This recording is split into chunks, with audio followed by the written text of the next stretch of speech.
আসসালামু আলাইকুম।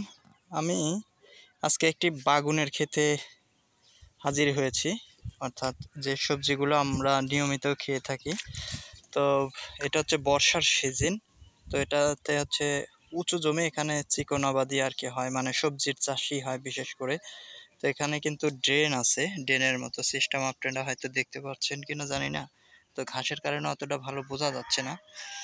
তো এই বর্ষার সিজনে যে তরি তরকারির দাম বৃদ্ধি পায়, তারই প্রমাণ আমি আপনাদেরকে দেখাই। যে আপনারা বলেন যে কেন এত সবজির দাম বৃদ্ধি, এত দাম কেন?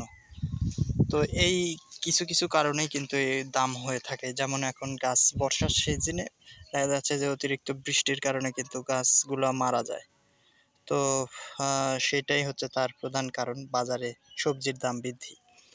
তো আরেকটা জিনিস আমি বলবো যে এখনকার যুগে, আধুনিক যুগে যারা আধুনিক কৃষক রয়েছেন বা পুরাতন কৃষক রয়েছেন, যে মালচিং পেপারের কতটুকু গুরুত্ব আজকে আমি তাদেরকে বোঝাবো, বা আপনারা আশা করি সেগুলো বোঝার চেষ্টা করবেন।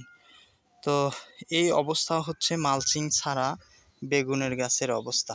এবারে আমি আপনাদেরকে দেখাবো যে মালচিং দিলে কি ধরনের উপকারিত হইতে পারেন, আর মালচিং পেপারে কি ধরনের উপকার আছে সেটাই আমি আপনাদেরকে এখন দেখাবো। চলেন আপনাদেরকে পাশের আরেকটি ক্ষেতে নিয়ে যাই, সেখানে মালচিং দেওয়া হয়েছে।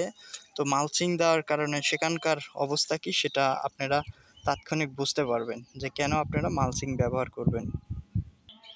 এই যে এখন যেটাতে আমি আনলাম, সেটা হচ্ছে মালচিং দেওয়া আছে সেই ক্ষেতে, সেই সবজির ক্ষেতে, অর্থাৎ এটা হচ্ছে বেগুনের ক্ষেত। আপনাদেরকে আমি পাশাপাশি একটি ক্ষেত দেখালাম। যে দেখেন যে বৃষ্টির সিজনে, বৃষ্টির কারণে কিন্তু অনেক গাছগাছালি কিন্তু মারা যায়। তো মালচিং দিলে আপনি কতটুকু লাভবান হবেন, আর মালচিং কেন দিবেন আমি সেটাই আপনাদেরকে এখন বোঝাচ্ছি। এই যে বৃষ্টি, অতি বৃষ্টির কারণে কিন্তু গাছগুলোর চেহারা একটু লালচে ভাব হয়েছে, দেখতে পাচ্ছেন। তো এখন যে পরিমাণে বেগুনের দাম, শহর এলাকায় হয়তো 100 টাকা বা তার চেয়েও বেশি হয়ে গেছে। গ্রামের বাজারে কিন্তু 70 টাকা, 80 টাকা, 60 টাকা, 50 টাকা কেজি কিন্তু এই বেগুন। তো আমি কিন্তু মালচিং দিয়ে বেগুনের চাষ করছি। তো আপনাদেরকে দেখায় যে বর্ষার সিজনে পানি বেঁধে আছে, তারপরেও গাছগুলো দেখেন এত সুন্দর হয়ে আছে। কিন্তু কেন আছে, কি কারণে আছে, একটাই আমি কারণ বলবো, সেটা হচ্ছে মালচিং পেপার। এই মালচিং পেপারের কারণে সরাসরি বৃষ্টির পানিটা কিন্তু গাছের গোড়ে যেতে পারে না, এই যে দেখতে পাচ্ছেন। আর এই যে পানি কিন্তু, অনেক পানি কিন্তু ভুঁইয়ের মধ্যে কিন্তু এই যে বেঁধে আছে, দেখতেই পাচ্ছেন। তো যেহেতু আমাদের ভুঁয়ে ঘাস বেশি হয়, তাই ড্রেনের ভিতর দিয়ে কিন্তু প্রচুর পরিমাণে ঘাস, আর এই ঘাসগুলোই যা আপনার মালচিং পেপারে অর্থাৎ গাছের গোড়ে কিন্তু ঝাপটা নিয়ে আসে। আর তাছাড়া এই যে মালচিংয়ের পাশে কিন্তু কোনো ঘাস নেই, দেখতে পাচ্ছেন। তো এই যে মালচিং পেপারটা আপনি দিবেন, হয়তো আপনার একটু খরচ হবে, কিন্তু আপনার কিন্তু লাভবান হবেন আমার মনে হয়। কারণ বাগুনের গাছগুলো দেখতে পাচ্ছেন যে কত সুন্দর, কিন্তু একদম এই বর্ষার সিজনে গাছগুলো নষ্ট হয়ে গেছে, কিন্তু তারপরে মাশাআল্লাহ আলহামদুলিল্লাহ গাছগুলো কিন্তু সুন্দর আছে।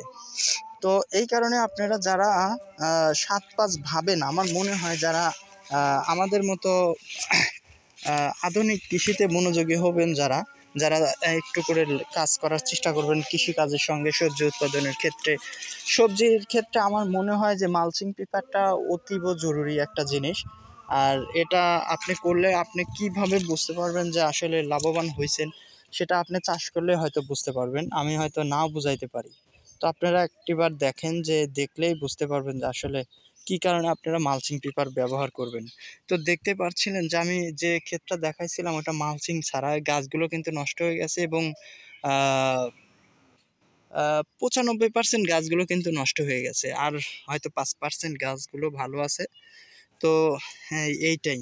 তো আর এখন আমি যেহেতু আহ, বাজারে গেলে তো সবজি অতটা পাই না, যার কারণে সবজির আমি দাম পাচ্ছি, কারণ বেগুন গাছে বেগুন এখন একটু কম ধরছে, কারণ বৃষ্টির কারণে ফুলগুলো নষ্ট হয়ে যাচ্ছে, ফলগুলো ঝরে যাচ্ছে, পচে যাচ্ছে, যার কারণে অতি অল্প মাত্রায় উঠতেছে। তো এই জন্য আমি বলছি যে মালচিং দিয়ে আপনারা চাষ করবেন, অবশ্যই আমার মনে হয় যে আপনারা উপকৃত হবেন। তো আমি এই কারণে দেখাচ্ছিলাম যে মালচিং কেন ব্যবহার করবেন, মালচিংয়ের উপকারিতা কী, আর মালচিংয়ে লাভবান হতে পারবেন কিনা। তো ধন্যবাদ। যদি বুঝতে পারেন